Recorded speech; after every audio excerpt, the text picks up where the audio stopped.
Yeah, hey, it's Phil coming at you, man. Yeah, thanks for hanging out. Definitely appreciate you. Yeah, this time we'll go through the direct drum. I'll show you how to stuff the drum, right, with your frictions and your steels. I'm also going to show you how to adjust your clearances and what those clearances actually should be.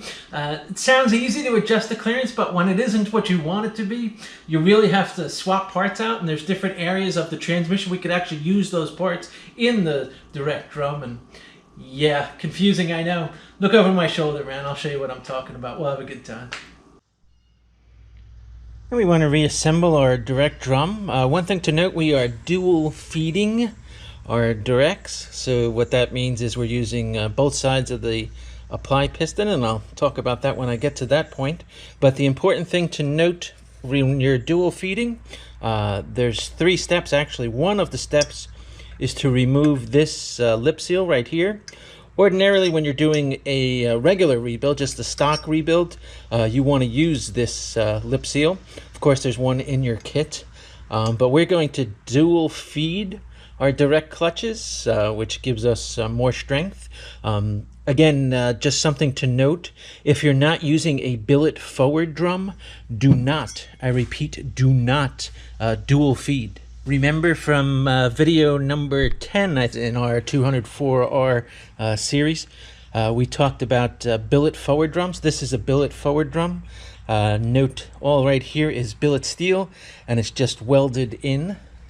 You can't really see it in this one since it's already assembled from video number 10, but you can see like right here, for example, there's no gap, whereas in a stock one there is. If you dual feed and you do not use one of these billet drums, you will take this shaft and likely snap it off, and you will be stranded on the side of the road. So again, do not, did I say that enough? Do not dual feed your direct clutches unless you replace your stock forward drum with a billet shafted forward drum. Here's the stock forward drum. Notice right here, there is a gap in between where the shaft is and where the bushing surface is. So let's go ahead and remove that lip seal. I just like to use the same removal tool that I used when I was working on the valve body. And again, here's the lip seal in there. Let's go ahead and pry behind it. Let's loop around. And she should pop right out of there for you.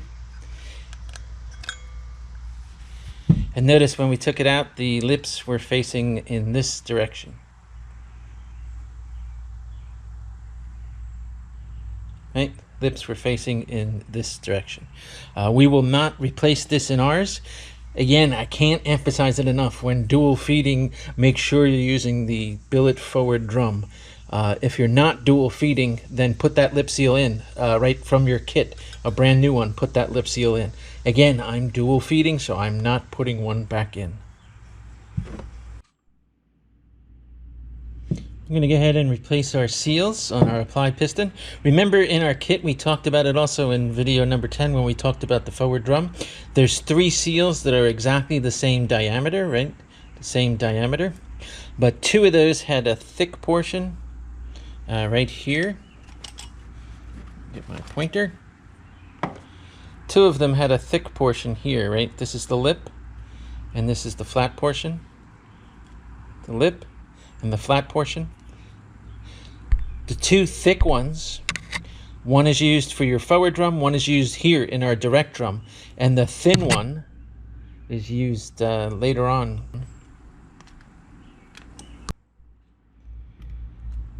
Let's gather up our new seals. This one obviously belongs on the inside. As you can see, it fits.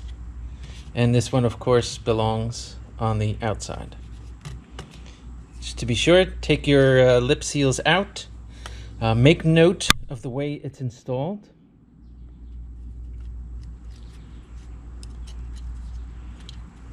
Right, your lip is facing in this direction.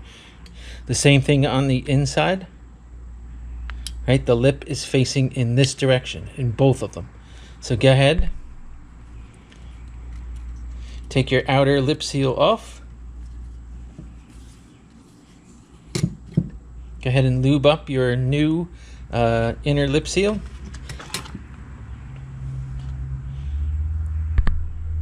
I'm going to leave it with our red change gel. Lube it with whatever you've got, of course, but do lube it. I like to use the trans gel since this thing's going to be sitting for a while before I actually put it into a vehicle. Lube up there, and I also like to lube the area I'm going into.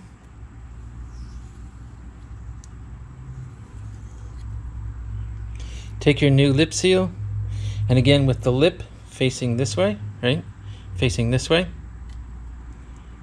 Just put it into your groove and go around it to install it.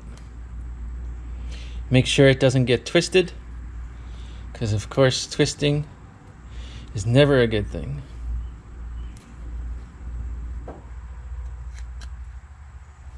And try not to stretch it too much as you're putting it in.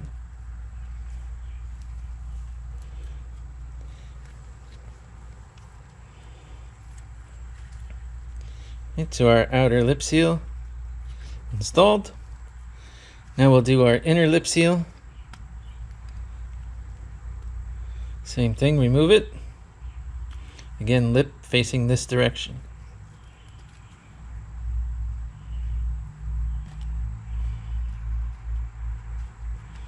Here's our new lip seal. Lube it up nice. Again, be generous with the lube. It's cheap. You'll never use that whole tub. It'll last a lifetime unless you're doing this as a pro. And then you're probably not watching this video. Again, with the lip facing this direction. Go ahead and install it.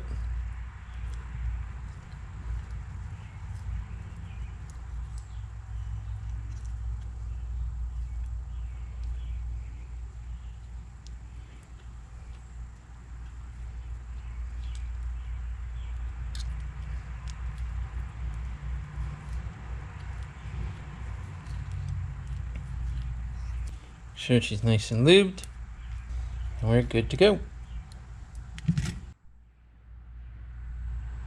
Also on your apply piston, you'll notice there's also this guide on the side. Right, we didn't take ours off because really there's no need for it, but on the older model 204Rs, there's one of these also on the forward drum. If you happen to have a steel one, we did one with an aluminum one, a later model one, but these are interchangeable. So this and the one on the forward drum, you'll see later when we adjust our clearances, sometimes you'll want a different size here to take up some of the gap, just for your reference. Next, we want to install our apply piston into our direct drum right here. To make it easy to install, we'll go ahead and use our lip wizard tool.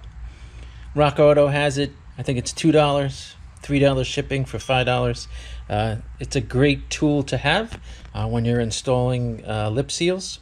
Again, what you do is take it in there and just roll it around as install, and I'll show you in a second. Do you need it? Probably not need.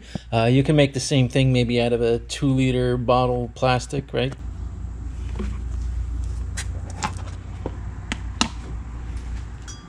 Good idea, lube up inside.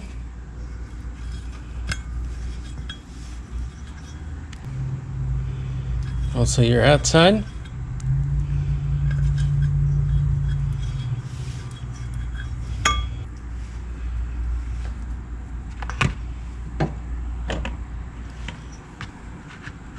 Well as the piston itself. Again, there's no such thing as too much lube. Lube is a good thing.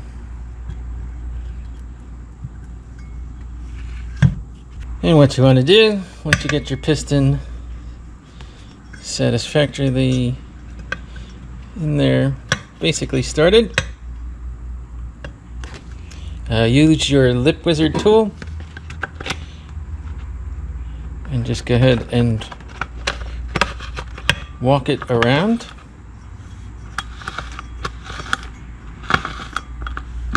Right, so all I've done, stick it into the groove between these tangs, if you will. There was that groove in there, and also between the piston, and then I'm just walking it around. Right, and that's taking up the gap for that seal, and so it's fitting in there nicely.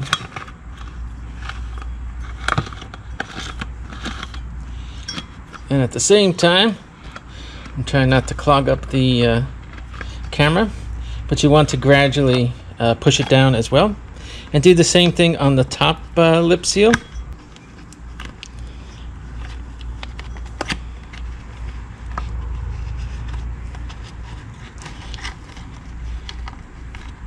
Again, walking it around, gradually pushing it down.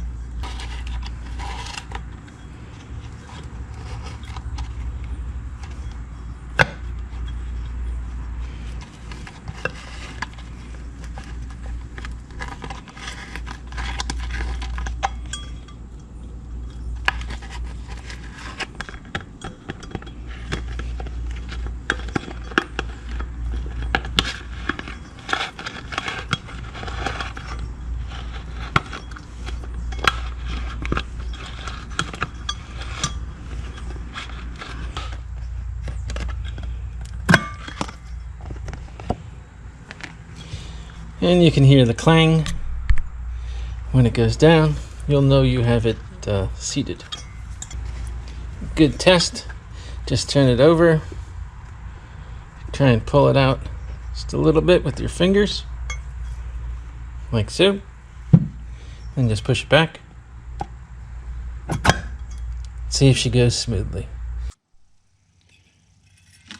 Next, we'll put back our guide as well as our spring retainer. Again, notice that we have all of our springs are in place here. This comes out of a high output model, a high revving one.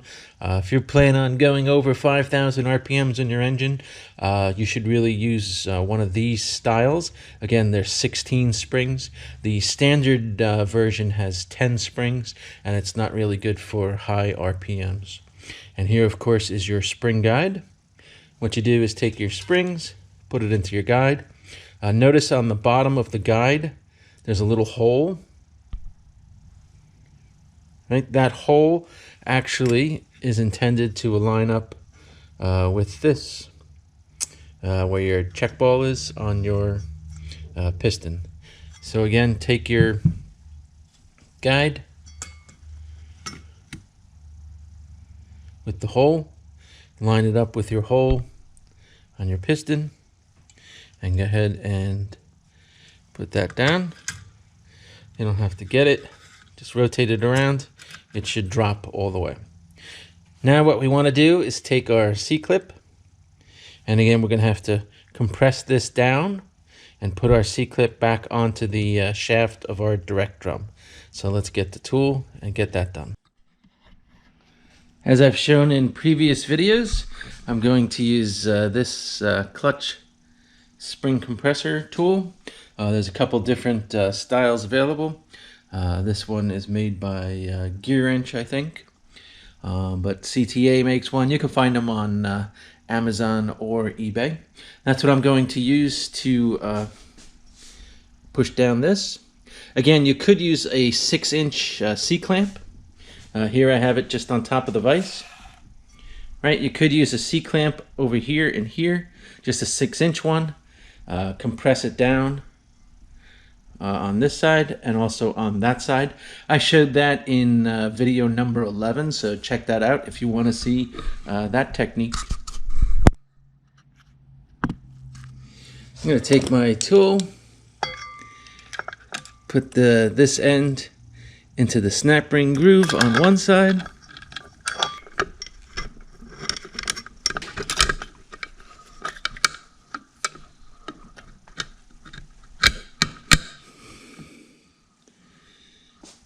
Now all I'm going to do is turn the handle at the top.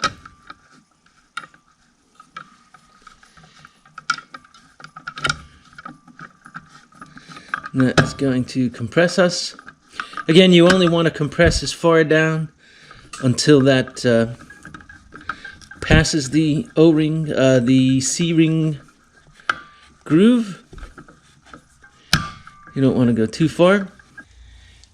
Take your C-clip and again put it on there. I'll just use these big pliers.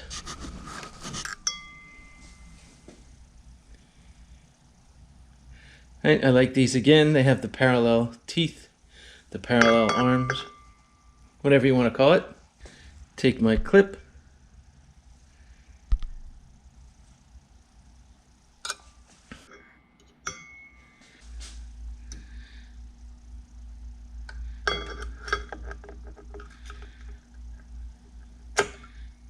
Get a good separation on there.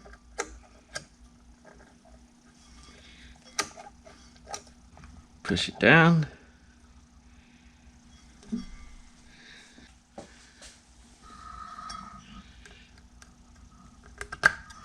Use my pick tool. And you could work it down.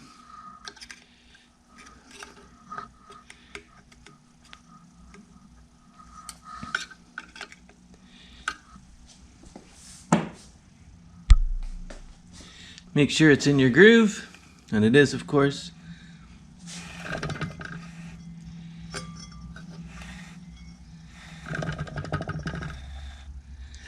And then we can just loosen up our clamp.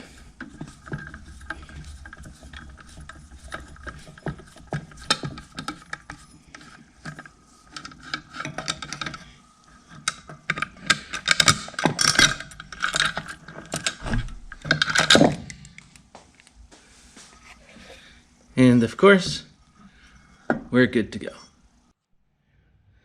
Now we'll go ahead and stuff the body.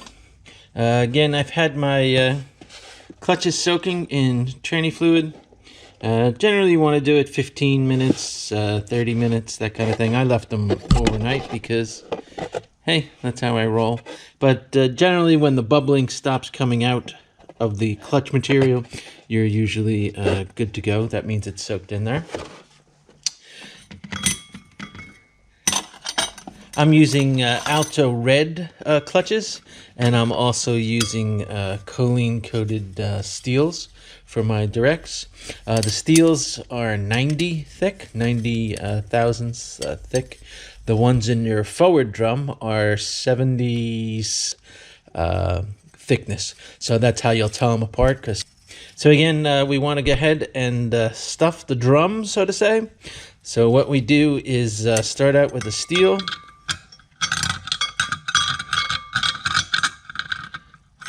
Line it up, and of course push it down.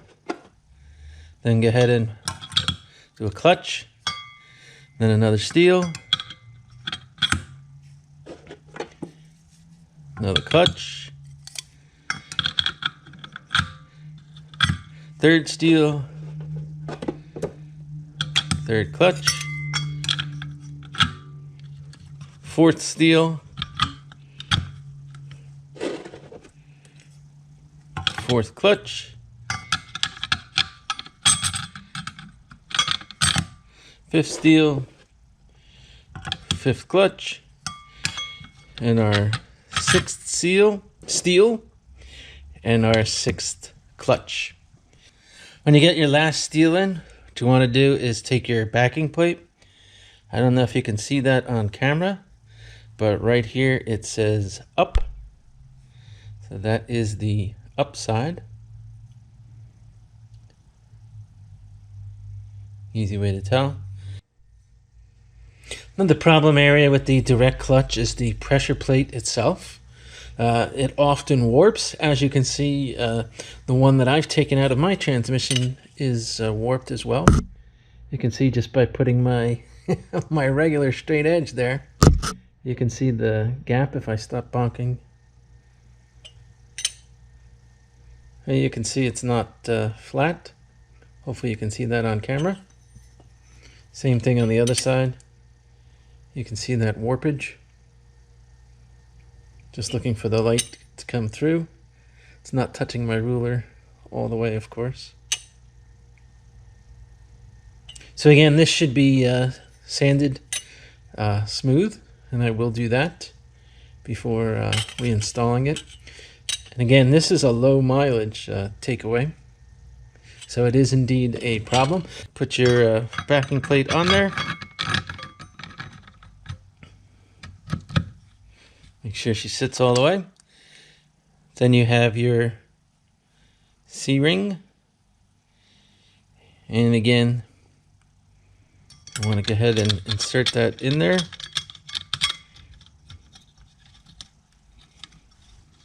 It's easiest to use just a small flathead screwdriver. This is just a 1/8 tip. Yeah, I know it's a Craftsman fanboy, yada yada yada. It's best when you put your snap ring in, your C-ring, to have the ends in between one of these little slits. This way later, if you have to go to adjust the clearance or whatever, it's easier to get out. Just a little tip for you. So again, put that in there.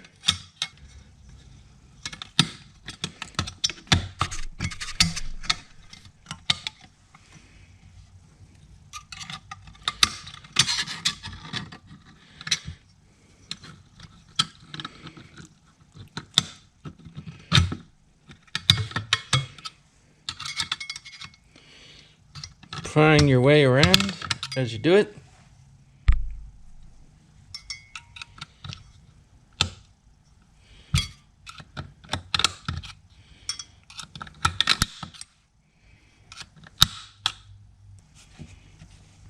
As you can see, I didn't really get it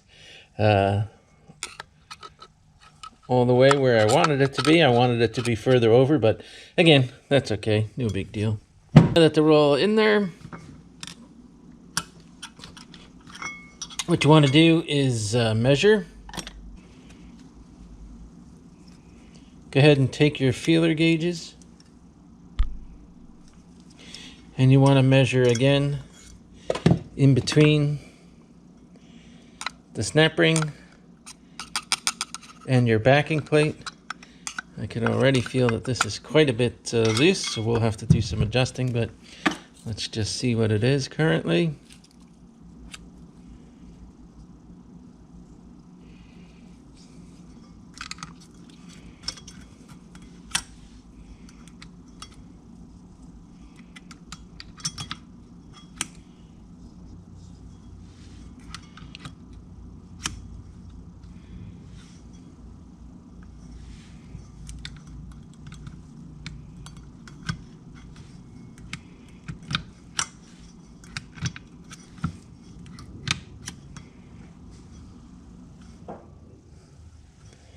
So in my particular application, I have a 19, a 20, a 21, and a 22.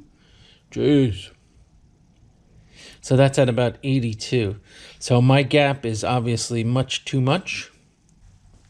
There's a few different ways to fix our clearance issue. Again, ours is too loose here. The factory guide ring for the direct clutch is 480 thickness, right? 480 thousandths. The one for the forward clutch is actually 520 thousandths. So it's 40 thousandths thicker. The problem with that is you're only going to find that in the older transmissions. In the 85 and before, they had the steel guide plates and pistons for the forward clutches. And in the later models, they went to an aluminum one, so that's not going to help you. Plus the fact you'd need to find a donor transmission just to get that one little piece. Also, the steels, the direct ones are 90 thick, and the forward ones, the forward clutch ones, are 70 thick. So you can easily swap back and forth. There's also a special one for the direct clutch that's 100 thick. So you could use a couple of those instead of a 90.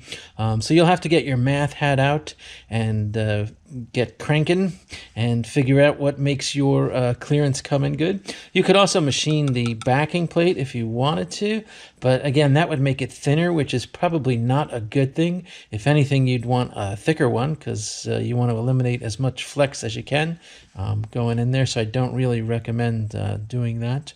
So I'm going to try for about 40 for my world. So again, I'm right around 80 or so. I'm going to be getting a few of the 100 thickness steels, and I'm going to swap those in there, and that should give me the clearance that I'm looking for. This is the direct drum apply ring. Right, of course it fits on the bottom of the piston. It's what pushes up onto the clutches to apply. And of course it comes in a standard thickness of, it's a standard, it's about 481. Now the forward drum one is actually thicker. It comes in at 520. So again, if you're looking to gain about 40 thou, you can use that one. Of course you could smooth down this one for the forward drum, and then you'd come in at, less, 510 or something along those lines. So again, it's one way if you're looking to gain clearance is to swap this out with the forward drum apply ring.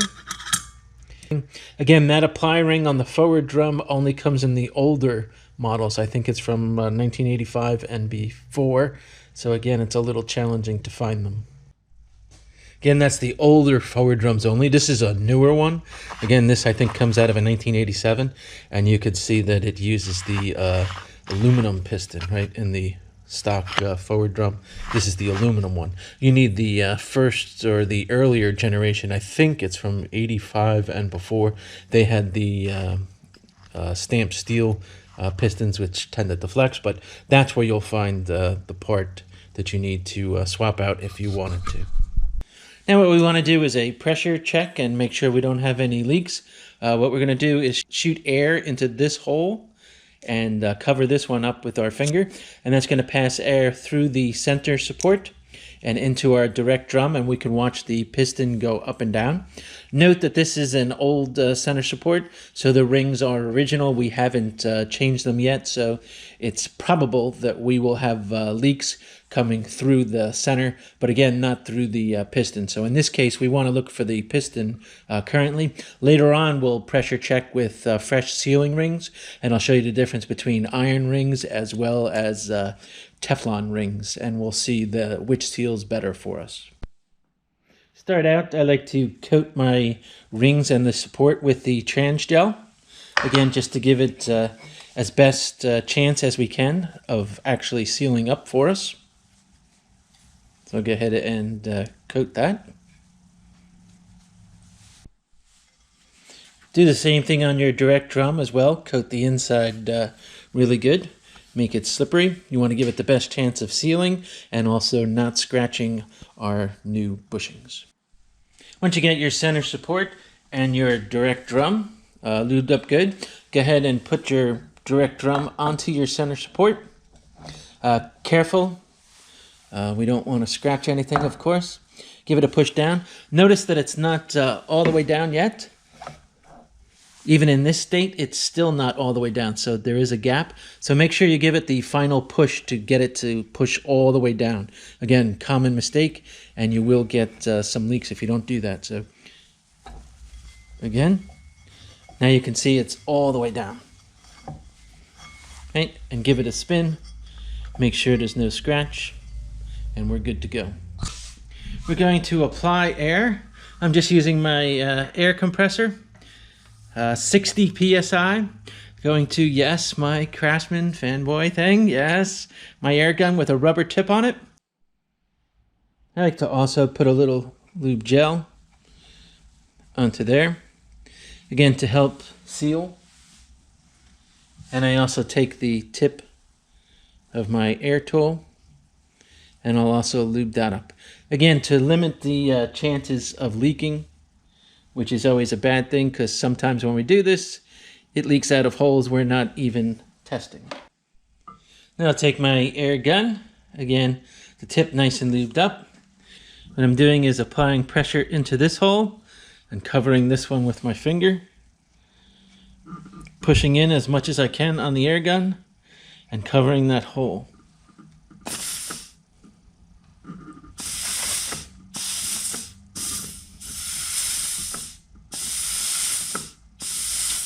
And that noise you're hearing is from the gun over here because it's hard for me to get it straight.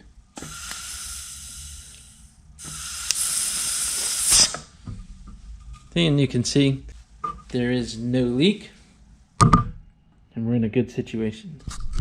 Again, take my tip with the lube on it. Got their direct drum on there. Again, I'm applying my pressure to this first hole, and the second hole I'm covering up with my finger. You might hear leaks coming out of over here, which is where I can't hold it because I'm holding that, and you'll experience the same thing. But what you're looking for basically is for the piston to pop up and to stay up as we apply the pressure.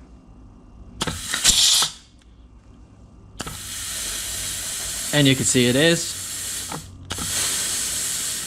very consistently. And again, the noise you're hearing is coming from